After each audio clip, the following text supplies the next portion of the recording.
Hello and welcome to Pride South London Fan TV. Ali here bringing you my match preview of the game between Everton and Palace at Goodison Park, which of course takes place on Monday Night Football. But before we get into that, there's obviously been a lot of Palace news in the last few days or so. I'm not going to cover everything today in detail because I want to keep this mainly to a preview. But there's a lot of people having a say on our club right now. And I think it's important that anyone from a Palace perspective who actually goes to the games, because there's a lot of people having a say on our club right now who don't go to our games, gives their viewpoint. And listen, the main thing I really want to say before I go into the Everton preview, because I'll go into Glasner and I want to go back on things that have happened really in the last few years when I talk about that appointment, when it's officially announced. But the only thing I really want to counter before I do this preview is kind of the narrative being put out by some that we treated Roy really badly in the sense that we announced our new manager when he was in hospital. That's an out and out lie.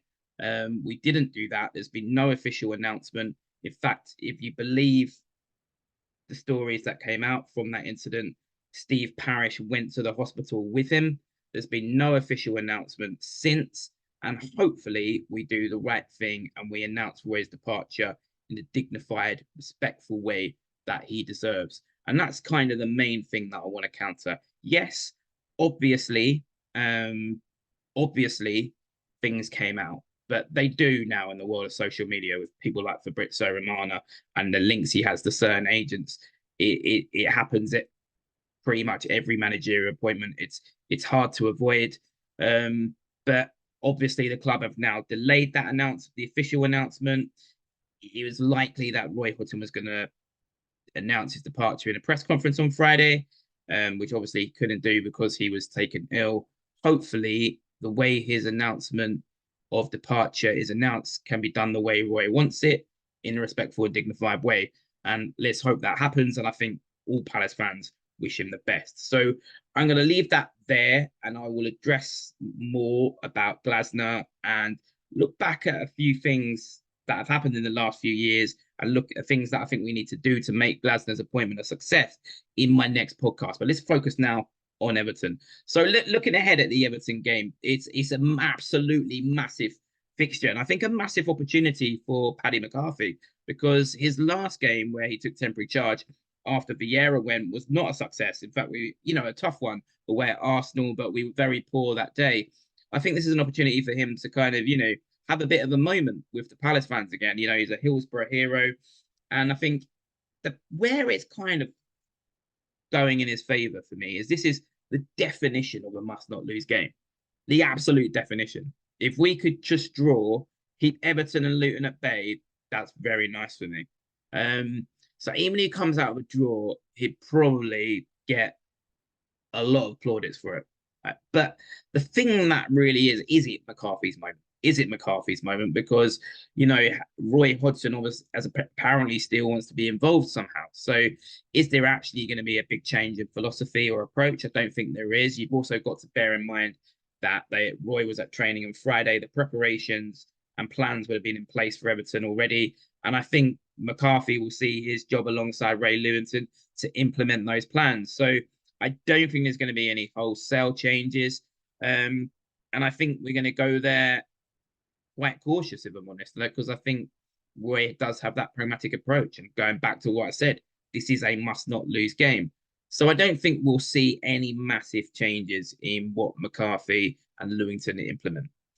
What would I do? So what would I do? I'm going to kind of say what I would do. And actually, I would shake it up a bit in terms of selection and approach. I'm going to go through my team and then let me know what your team would be in the comments below. But the first, I'm not going to make too many changes to the lineup against Chelsea because I thought we did pretty well on the whole, apart from defending the last few minutes out quite naively. But in goal, I would bring Johnson in for Henderson. The stats speak for themselves. And also, I just think there's an air of assurance he brings to defence that Henderson doesn't. I don't know what is going on there, by the way. Johnston's brother putting something on social media that there's other things going on that we don't know about. So I just hope that we see Johnson in goal at Goodison Park because we need him back, in my opinion. Right back, Manos, and the whole back four just stays the same for me while Gay, he's out. There's no need to change that back four. In central midfield, I don't know if Will Hughes is back, to be honest. We never Obviously, we never got Hudson's press conference, so we don't know if he's back or not. We know he picked up an injury, and that's why he went off against Chelsea. But I think I'd take views out, and this is what I do. Now, this is where I think my approach is quite risky against a physical Everton side, but I would go with Wharton and Lerma as the axis in central midfield. But I would actually go with Francois in the 10 in the Eze role and put Francois centrally. Big risk, given the fact that Everton are very strong physically in central midfield. It's probably their strongest area. You know, you're talking about people like Anana, Garner, potentially Decore, which is a blow to us that he's fit. But listen, we tried sitting back for 180 minutes against Everton. Where did it get us? It got us out of the cup. So I think we've got to have a go a little bit. And I think Wharton and Lerma should give us a solid enough axis for Francois in the 10, where he naturally drifts anyway. And I think that actually it might be more risky to play him out wide, where he could expose a fullback. So I think Francois kind of drifting in and around the right, left, central areas, going where he finds space. And when he is in space, he's so dangerous running at players. I think could be a coup for us in this game. I just think let's go for it a little bit. So I would go central midfield. I would go Lerma and Wharton, and then have Francois in the 10. The way that I would balance that out is I would have two hard-working players out wide. Jordan Ayew on the left, because I prefer him on the left cutting in, to be honest. I think he has better games on the left. And on the right, I'm going to go with something actually we did in pre-season with relative success, but hasn't really been seen through this season. I go with Ahamada on the right. Now, I know people will come back at me and they will say Ahamada plays centrally, but we did try it in pre-season to some degree of success. And again, I think that's quite a fluid three behind the striker. If you have Ayew, Francois, and Ahamada, they could all interchange and transition in position. So that would be my team up to the striker position. Up front, I was pretty stuck on the striker position, to be honest. I was torn between Edouard and Mateta, but I'm going to go for Mateta because he's better at holding up the ball. And in that hostile environment, at times in this importance of this game, we're going to need to hold up the ball. So I'm going to go with Mateta up front over Edouard. The caveat to that is I'd like to see Edouard brought on earlier for Mateta. Mateta tires on about 60 and 70, and we don't make the change sooner enough. And I think that needs to be done. But that's been a problem all season, is not making the subs at the right time. But that's my team. That's my lineup. So in goal, it's Johnston, same back four as Chelsea, Wharton and Lerma, with Francois in the 10, Ahamada on the right, Ayew on the left, Mateta up front. Let me know your teams in the comments below. Predictions, I've got to say I'm very pessimistic. I think we're going to lose. I think Sean Dyche, being Sean Dyche, is a very thorough man, would have gone through the fixtures and he would have earmarked this game as one they need to get 3 points, and they're going to be doing everything to get that. They're going to be coming at us hard. It's going to be a hostile environment. The Everton fans are going to be bang up for it. And I just think, given our injuries, I'm not sure we're going to have the quality to deal with what will be a very, very tough night at Goodison Park, given the circumstances. You could say that the events of Friday might do something where it gives the team a kind of surge where they want to do it for Roy and all that.